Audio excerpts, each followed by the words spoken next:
მოგესალმებით ძვირფასო ტელემაყურებლებო. ეს გახლავთ გადაცემა ამბები ღმერთსა და ადამიანებზე, მე კი მისი წამყვანი თამარ ცქიდიშვილი ვარ. დღეს ჩვენთან სტუმრად იმყოფება ავჭალის წმინდა იოანე ნათლისმცემლის სახელობის მონასტრის მღვდელმსახური დიაკვანი იოანე ფეიქრიშვილი. მოგესალმებით.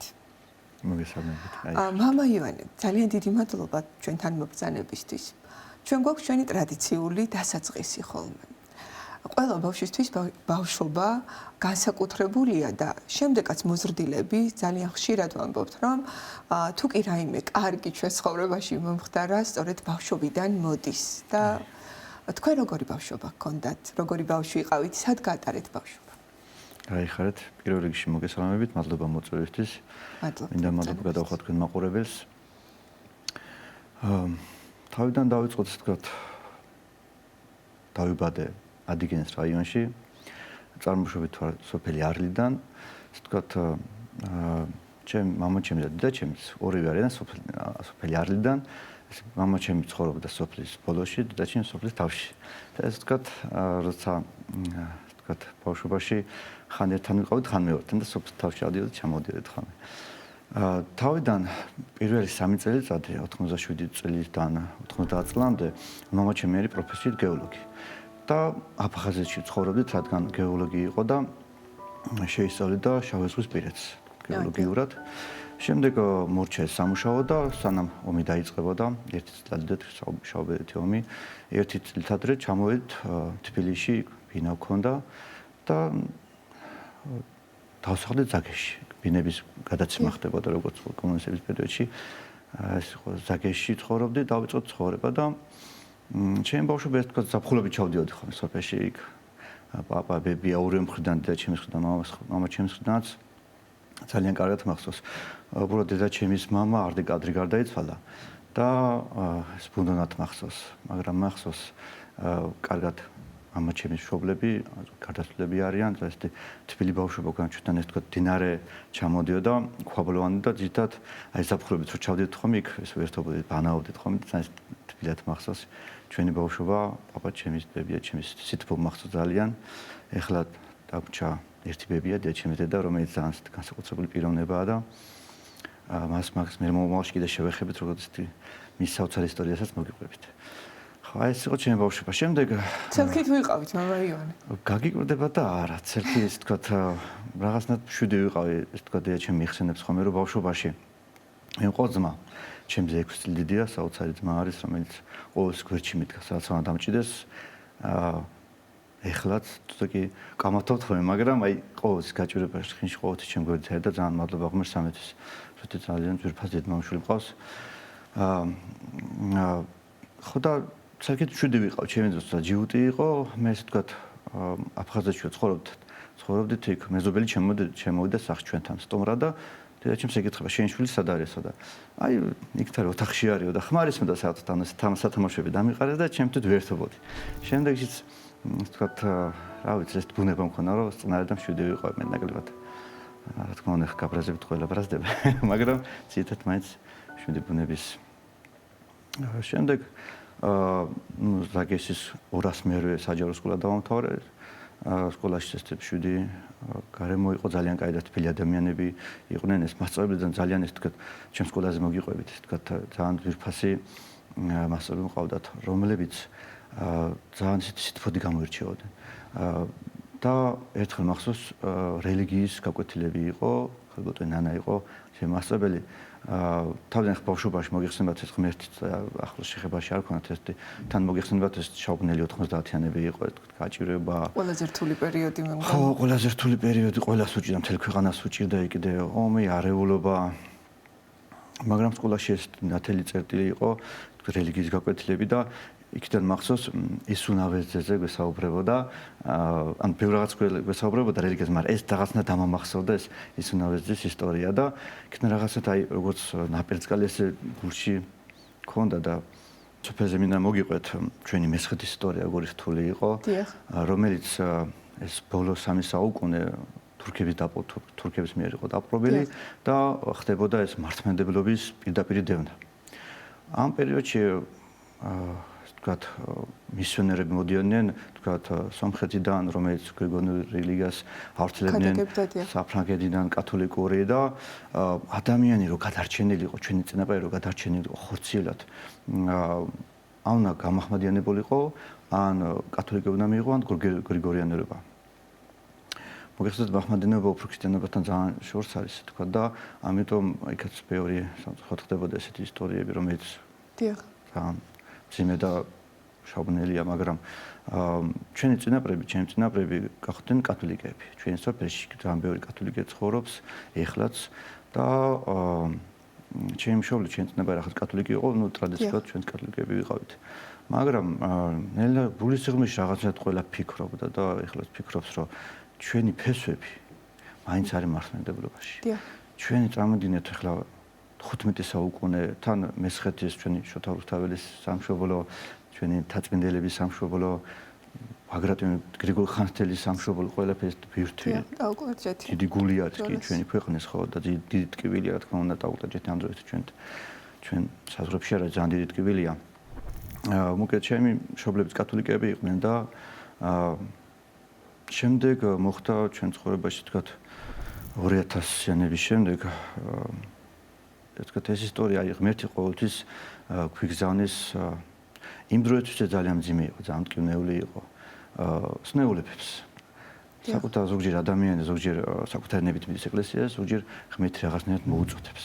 განსაცდელს მოუგლეს ალბათ. განსაცდელს მადლობა ღმერთს. აი ახლა ამ დროისთვის უფლის დიდი წყალობა იყო ჩემი ოჯახისთვის, ჩემთვის, ჩემი ნაცნობისთვის, აი ესეთი ეს მაშინ რა თქმა უნდა ტკივნეული იყო ეს როგორც მოწმენდილცაზე მეხის გავარნა ესე იყო, რომ ეს თქვათ სასულო სენი ესეთი მძიმე იყო, რომ უკეთ გადაჩენის შანსი ძალიან ცოტა იყო, ძალიან მცირე იყო. თქვენ დაგიგინდათ, მამა? კი, მე დამიდგინდა, ხე მე მქონდა და ეს თქვათ ექიმები იმედს აღარ იძლეოდნენ ესეთი მძიმე მდგომარეობა. რამდენი წლის იყავით? მაშინ ვიყავით 16 წელს.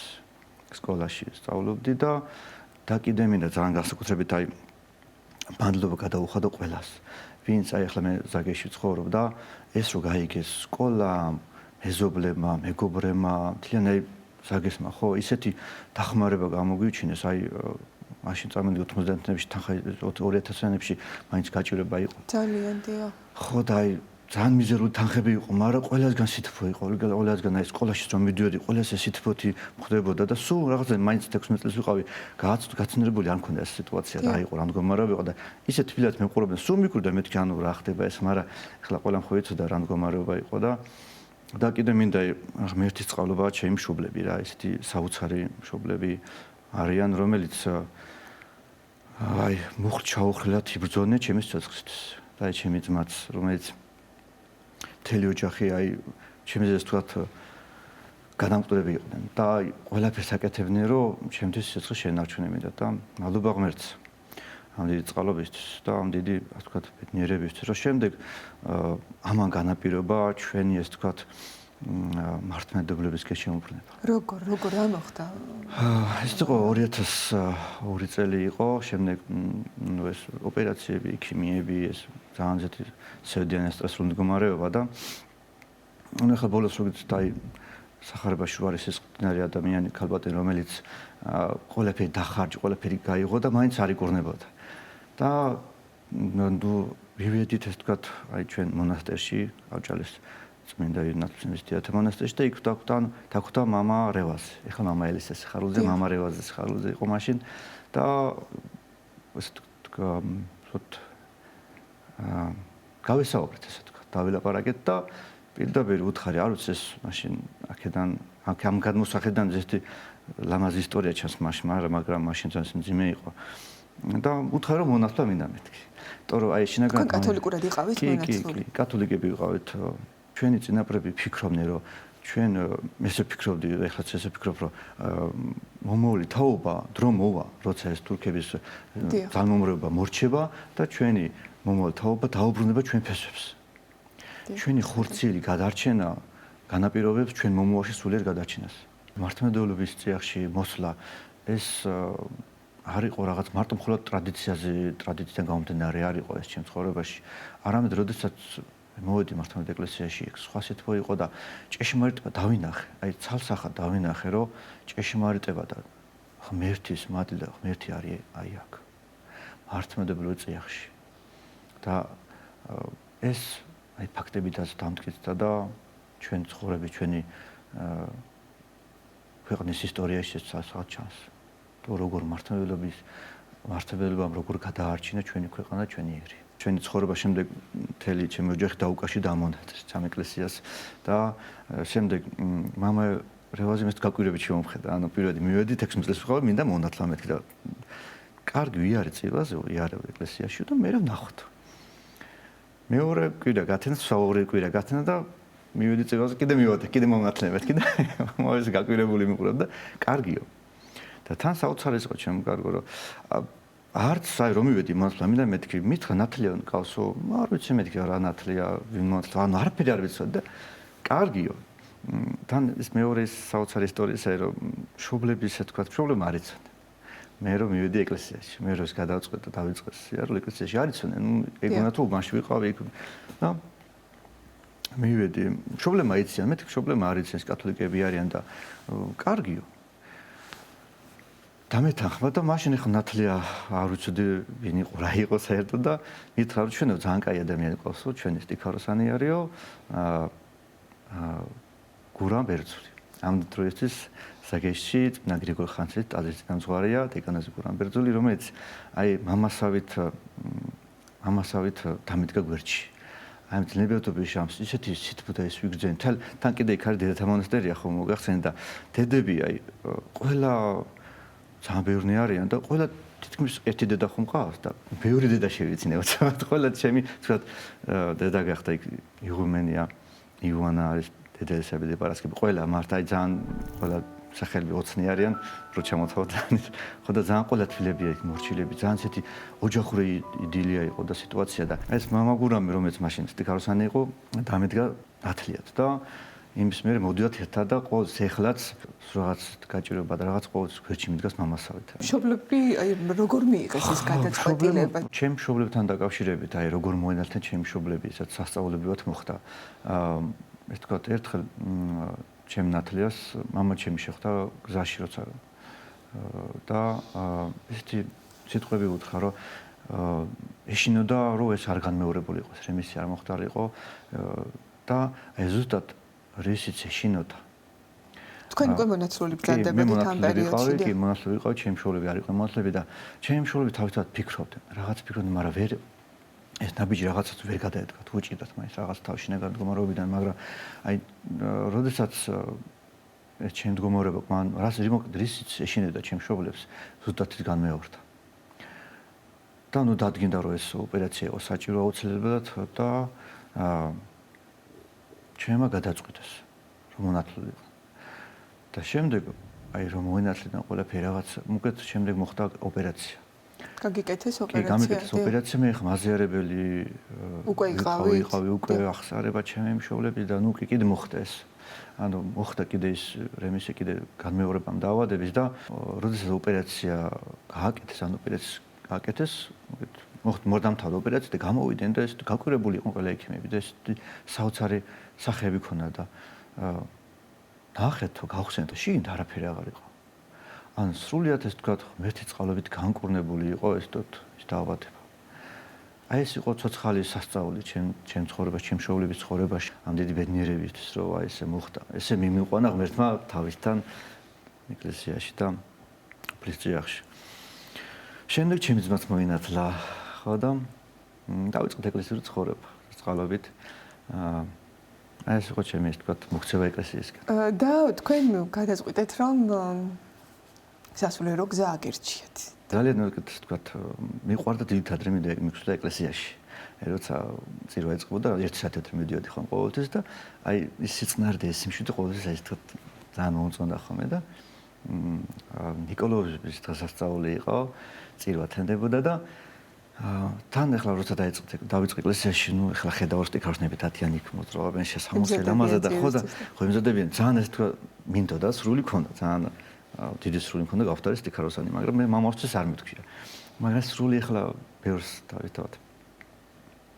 და როცა მივედი ნიკოლოზებას, ხო ეხლა მივედი ეკლესიაში, მამაო შევიდა საკურთხეველში, მამა რევაზი და სხვა სტიკრებს მიაგვიანებ. ვერ მოვიდნენ ადრე ატყვა რაღაც გამო, ყოველთვის ადრე მოდიოდნენ, მაგრამ ეს დღე იყო რაღაც ადრე არ მოვიდნენ, ვერ მოვიდნენ და მამამ გამოიხედა და მიყურებს. შემოდი საკურთხეველში. ჩემთვის ეს იყო აი არ ვიცი არ ვიცი რა ხდებოდა საკურთხეველში რასაკეთებ, არაფერი არ ვიცი, უბრალოდ გაიდან ეს კანკელია და ვერ ვხედავდი ვერაფერს და შემოდი შესამოსელი გამზადდებოდა. ვიყურებ იქით სად არის შესამოსელი, სად რა. მოკეთ ასეთი საოცარი ისტორია იყო. მე დავიწყოთ ეს კაროსნიობა შევისწავლე მადლობა ღმერთს.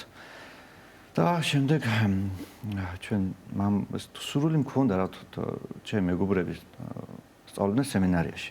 და მომწონდა ეს რაღაც სულიერი განათლება ეს რაღაც საუბრენ და ძალიან ისეთი მაინტერესებდა და თუ პროგრამად შესულიყავდი სულიერ განათლებაში და მამა რევას თქვა რომ მეთქი აი მინდა ჩაბარებ ეკლესიაში სემინარიაში სიმართლე გითხრათ მაშინ არც სასულიერო პირობაზე არაფერზე არ ვფიქრობდი არ მიფიქრე უბრალოდ სტიკაროსნობა აქ მოყოლები და მომწონდა და უბრალოდ მაინტერესებდა სულიერი განათლება და თქვათ მომცალოთ საკურთხევა ხდეს ყალაბეთ მომცალოთ საკურთხევა და ჩავაბარეთ ეს იყო 2006 წელი და შემდეგ 2010 წელს დავამთავრე სემინარია და ჩემი დიაკვნად გამოორჩევა მოხდა 2022 წელს. ნუ საკმაოდ დიდი ხანი გავიდა ჩემი სემინარი დამთავრებიდან. უბრალოდ მაშინ არ ვფიქრობდი. და ეს ჩემ ცხოვრებაში ესაც სასწაული მოხდა, რომ აი 2020 წელს დავოჯახდი. საკმაოდ ასაკში 33 წელს ვიყავი. ჩემი მეუღლე არის ლელა ცარციძე. ჩემი მეუღლემ ჩემი ცხოვრება შეცვალა, აი სულ თავიდან ბოლომდე შეცვალა. ცხოვრება დამანახა სულ სხვანაირად, სულ აი სლანჩი სხვა მოკეთ ჩემი ცხოვრება აი სასიკეთოდ რა თქმა უნდა და დამანახა რომ მართლა ოჯახი სხვა არის. აი დიდი ოჯახი ძალიან კარგია, დედმამიშვილები, მშობლები, მაგრამ პირადი ოჯახი ხო, ისეთი საოცარი, ისეთი სხვა განზომილებაში გადადიხარ, რომ მე ვხვდები და მე ვფიქრობ, რომ აქამდე სად ვიყავი. მე ეს ტიქაროსანი ვიყავი და სუპირად ჩემ მეუღლეს თქვა შეამჩნიე, მრევლში იდგა და რო შევხედე რაღაცნაირად აი გულში ნაკერწკალი გაგინათება და მაგრამ მომეწონა თავისად, მაგრამ დიდი ხანი თქვა ურთიერთობა, თქვა გამარჯობა, გაგიმარჯვეთი არის არა. შემდეგ გალობელი გახდა აი ჩემ ნათლიასთან, მამოგურამთან ტაძარში, ხო და უკეთ მე ტიქაროსანი ვიყავი. მე აი ეს ჩვენი მამაგურამის, ჩვენი დედების დახმარებით რაღაცნაირად თქვა საუბრებით, ხო მეც მიხვდი და ისეც მიხვდა. თავისთავად ერთმანეთთან ყო გულისხმში მოგწონდა, მაგრამ ამ ნაბიჯის გადადგმა ცოტა ისეთი მithumetes ასაკში ცოტა რთული არის. მოგეხსენება ცოტა ბევრ რაღაცაზე ვფიქრობ. როცა ეს პატარა ახალგაზრდა 20 წლამდე ან 33 წლამდე მოიყვან, ხო?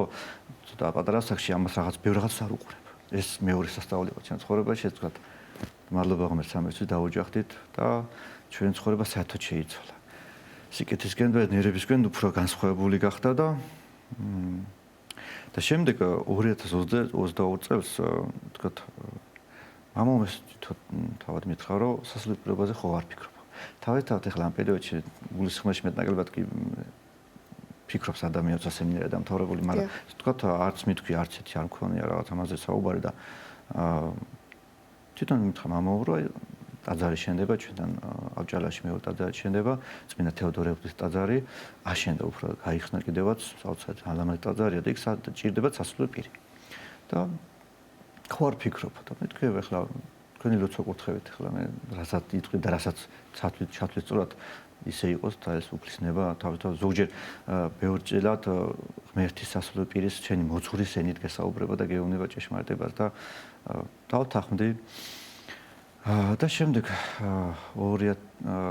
ჩვენი პატრიარქის ლოცვა კურთხევით და ჩვენი ძირფას მეუფეშიას ლოცვა კურთხევით მოხდა ხელდასხმა და ვის ხელისგანაც მოხდა ხელდასხმა ჩემი ამ საოცარ ადამიანზე მინდა გესაუბროთ მეუფე დამიანეს ჩვენი გარდაცვლილი მეუფე დამიანი ჩვენ ცხონებული ღმერთმა აცხონოს რო გავიცანე ისეთი სითბო და ისეთი სიყვარული გამოხატა რომ აი დღემდე აი ცირე ხანი ვიცნობდი სამწუხაროდ ესე მოხდა ცხოვრებაში. გარდაიცვალა და ის ლამაზი წუთები ყოველ წამს მახსოვს და ესეთ ყოველთვის თვალწინ მიდგას. შემდეგ მეორე დღეს მოხდა კასპიის წმინდა ვახტანგ გორგასის სახელობის ტაძარში მოხდა ჩემი ხელდასხმა, საოცარი წუთები იყო და ასევე მინდა აღნიშნო აი იქ ყოფი სასულიერო პირების და აი სტიქაურნების თქვა ჩემდამი ზრუნვა. პირველად გამიცნეს, აი ესეთ არ ვიცნობდი არაფერი, მაგრამ ისე თბილად მოვიდნენ, ისე აი როგორც მეფესავით ესე მიმიღეს, რა ისეთი გულითადად, აბა რა გჭირდება, მოდი აბა რა გინდათ, აი ყველაფერზე აი ძალიან დიდი სიტყვა გამოხატეს და ძალიან მადლობელი ვარ ღმერთი და აი ამ ადამიანებისთვის, რომ ესე თუ ძალიან გვერდში დამიდგნენ და მამა იონე, აი ამ 2022 წლამდე რა საქმიანობდით, თქვა თქვენ რა პროფესია გაქვთ? პროფესიით თქვა მუშაობ, სხვა დღეს მუშაობდი, ზოგჯერ აი საპატრიარქოს სამავტყოფოში მუშაობდი, დარაჯად კი იქაც ყავით, შემდეგ სხვა მაღაზიებში მუშაობდი, რადგან იმ პერიოდში ახლა თქვა როცა ადამიანი დაოჯახებული არა ეს აქეთ-იქით ისე თქვა და საკუთარ გზას, ეს მართლა საკუთარი გზა მართლა გითხრათ აი ნაპოვნი არ მქონდა. ცოტა უცნაურია, მაგრამ ნუ ესე იყო.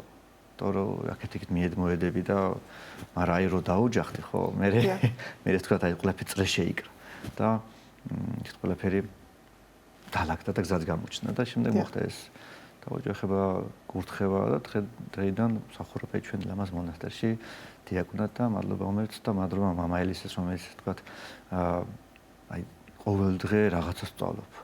ყოველ წირვაზე ახალ რაღაცას აი იმასებს ვსწავლობთ, როგორ უნდა იყოს კარგი სასულიერო პირი. როგორ უნდა იყოს პატიოსანი და თქვა თავისთავად სასულიერო პირი იცით რომ აი საერო ადამიანი ეს თქვა დიდი გამადიდებელით ვყურებენ. დიახ. მის ნებისმიერ მოქცევას და თქვა მამამ ერთხელ თქვა რომ სასულიერო პირი არისო ესე თქვა შენობა როგორც რომელიც თაზე არის აშენებული. რომელიც ქვევიდან ყველა უყურებს. შენ პატარა ესეთ არასწორ საქციელსაც შეიძლება სხვა ადამიანი რაღაც ესე მოიქცეთ ამაზე ეპატიოს, მაგრამ სასულიერო პირს ეს არის პეტება სამწუხაროდ ან საბედნიეროდ ჩვენ მხოლოდ უნდა ვიქადაგოთ და ვისაუბროთ ღმერთს. რა ჩვენი პროფესია, რა ჩვენი თქვათ რისთვისაც ჩვენ ვართ მოვლენებული, რომ ჩვენ ადამიანები მივიყვანოთ ღმერთთან. ახლა ამ წუთასაც ალბათ ძალიან ბევრი ადამიანი ფიქრობს თქვენსავით, თქვათ ორჭოფობს რა გზას დაადგეს, დარჩეს საერო გზაზე თუ სასულიერო გზას დაადგეს, ვთქვათ. დღევანდელ ცხოვრებაში ეს განსაკუთრებულად ძნელია, მძიმეა, ძალიან ბევრი საცდურია, ძალიან ბევრი თუ კი ადამიანი ცოტა ღრმად ფიქრობს, პირიქით ფიქრობს, რომ მისთვის ჯვარი არ იყოს მძიმე ამის ეშინია, ხო? თქვენ რას ეტყოდით ასეთ ადამიანებს? ძალიან რთული და მარტივია ზოგადად ცხოვრება. და ამ გზის არჩევაც. მაცხოვრის სიტყვები მახსოვდება, რომელიც ამბობს, რომ უღელი ჩემი ტკბილას და ტვირთი ჩემი მსუბუქი. თავისთავად ჩვენ ცხოვრებაში ტვირთი და უღელი ყოველთვის არის. სასულიერო პირობა დიდი მადლია, დიდი წყალობა, დიდი ბედნიერება, მაგრამ ამასთანავე არის დიდი ჯვარი. ძალიან ისე არ გამომივიდეს, რომ საშიშად თქვა, მაგრამ ყველა შენი საქციელს უნდა მიაქცე ყურადღება. შენ სიტყვას, გახედვას, საუბარს, დალაპარაკებას, ღიმილსაც, რომ ვიღაცა ამის გამო არ დაბრკოლდეს. აი ნათქვამია, სადაც დიდი სიწმინდეა, იქ მეტი ბრძოლა არის. ამიტომ ჩვენ ეკლესიაში დიდი ბრძოლაა და ღმერთმა ყველას მისცეს ის მადლის ბედნიერება და ის სიხარული, რომ არავის ეკლესიის წიაღი არ დაეტყობინოს. უღრმესი მადლობა, ძალიან დიდი მადლობა მამა იონე მობრძანებისთვის, ასეთი გულშემატკივარი ინტერვიუსთვის. ჩვენს მაყურებელს კი კიდევ ერთხელ შევახსენებ, რომ დღეს ჩვენთან სტუმრად იმყოფებოდა ავჭალაში მდებარე წმინდა იოანე ნათლისმცემლის მონასტრის მღვდელმსახური დიაკვანი იოანე ფეიქრიშვილი.